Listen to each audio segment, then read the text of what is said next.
రాష్ట్ర విద్యుత్ కమిషన్ వ్యవహారంలో కేసీఆర్ పిటిషన్పై హైకోర్టులో వాదనలు ముగిశాయి. తీర్పును రిజర్వ్ చేసింది న్యాయస్థానం. రాష్ట్ర ప్రభుత్వం తరపున కోర్టుకు వాదనలు వినిపించారు ఏజీ. పిటిషన్ను స్వీకరించొద్దని కోర్టును కోరారు.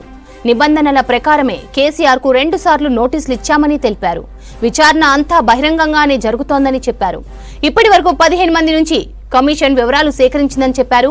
15 మందిలో మాజీ సీఎండీ ప్రభాకర్ రావు, మాజీ మంత్రి జగదీష్ రెడ్డి ఉన్నారని తెలిపారు. విచారణలో ఎక్కడా ఏకపక్షంగా వ్యవహరించలేదని స్పష్టం చేశారు ఏజీ. ఇక దీనికి సంబంధించిన పూర్తి డీటెయిల్స్ రత్న అందిస్తారు. రత్న, అప్డేట్స్ ఏంటి? స్రవంతి, గత ప్రభుత్వ హయాంలో ఈ విద్యుత్ కొనుగోళ్లకు సంబంధించి అలాగే ప్రాజెక్టుల నిర్మాణాలకు సంబంధించి జరిగినటువంటి అవకతవకలను బేస్ చేసుకుని కూడా ప్రస్తుత ప్రభుత్వం జస్టిస్ ఎల్ నరసింహారెడ్డి అటు కమిషన్ను ఏర్పాటు చేయడం జరిగింది.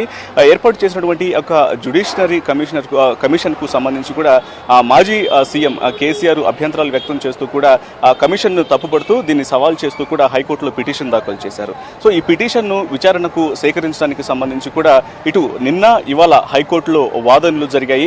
నిన్న జరిగినటువంటి వాదనలలో కేసీఆర్ తరపున ఇటు ఎవరైతే సుప్రీంకోర్టు సీనియర్ న్యాయమూర్తి ఉన్నారో ఇటు ఆయన వాదనలు వినిపించడం జరిగింది. ఈ వాదనలలో ముఖ్యంగా ఈఆర్సీ ప్రకారమే గతంలో ఇటు ఒక విద్యుత్ కొనుగోళ్లను చేయడం జరిగింది. ఈఆర్సీ తీర్పును అనుసరించే కొనుగోళ్లు చేశామంటూ కోర్టుకు చెప్పడం జరిగింది. ఈఆర్సీ ప్రకారం కొనుగోళ్లు చేసినప్పుడు పైగా ఇట్లా కొనుగోలు చేసిన తర్వాత కమిషన్ను ఏర్పాటు చేయకూడదు అని తెలిసి కూడా కమిషన్ను ఏర్పాటు చేశారు అంటూ కూడా దీనికి సంబంధించి కోర్టులో తన వాదనలు వినిపించడం జరిగింది. ఆదిత్య సోంది సీనియర్ న్యాయమూర్తి యొక్క వాదనలు వినిపించారు. అలాగే గతంలో ఆయనకు నోటీసులు ఇచ్చిన సందర్భంలోనే నోటీసులకు రిప్లై ఇచ్చేలోగానే వెంటనే ఒక ప్రెస్ మీట్ను ఏర్పాటు చేసి దీనికి సంబంధించినటువంటి కొన్ని విషయాలను కూడా అభ్యంతరకర విషయాలను కూడా బయటకు వెల్లడించారు. వీటిలో కూడా ఎటువంటి వాస్తవాలు లేవంటూ కూడా ఆ కోర్టుకు తెలియజేసినటువంటి పరిస్థితి ఉంది. జూన్ 15 వరకు టైం ఇచ్చినప్పుడు జూన్ 11నే ఎలాగా ఇటు ప్రెస్ మీట్ పెట్టి విషయాలను వెల్లడిస్తారు అని చెప్పంటూ కూడా న్యాయవాది వెల్లడించడం జరిగింది.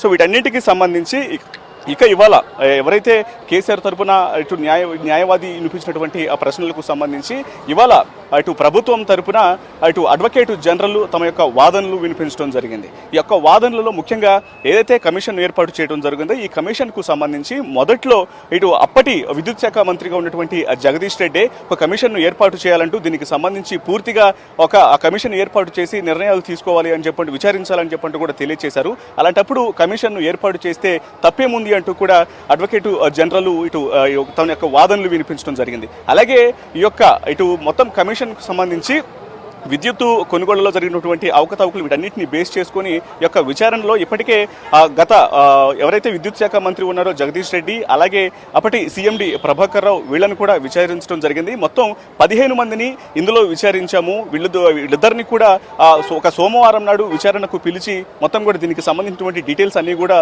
తీసుకోవడం జరిగిందంటూ కూడా అడ్వకేట్ జనరల్ తన వాదనలు వినిపించారు. మరోవైపు ఇందులో విచారణ అనేది ఏకపక్షంగా చేస్తుంది అనే చెప్పే దాంట్లో ఎటువంటి వాస్తవం లేదు. పైగా నోటీసులకు సంబంధించి మీడియా ముఖంగా కూడా వెల్లడించినటువంటి వాస్తవాలు ఏకపక్షంగా ఉన్నాయనే దాంట్లో కూడా ఎటువంటి వాస్తవాలు లేవు అంటూ కూడా ఇటు అడ్వకేట్ జనరల్ వివరించడం జరిగింది. ఒకవేళ కేసీఆర్ దగ్గర ఏమన్నా ఇటువంటి డీటెయిల్స్ కనుక ఉంటే ఖచ్చితంగా తమకు తెలియజేయమన్నామంటూ కూడా అడ్వకేట్ జనరల్ తన యొక్క వాదనలు వినిపించారు. ఇక ఇరు వాదనలు ఇటు కేసీఆర్ తరపున న్యాయవాది యొక్క వాదనలు అలాగే ప్రభుత్వం తరపున వాదనలు విన్నటువంటి ధర్మాసనం తీర్పును రిజర్వ్ చేసింది. ఇక ఇవాళ లేదా రేపు యొక్క దీనికి సంబంధించినటువంటి తీర్పును వెలువరించేటువంటి అవకాశం ఉంది. Sravanthi, thanks for the updates.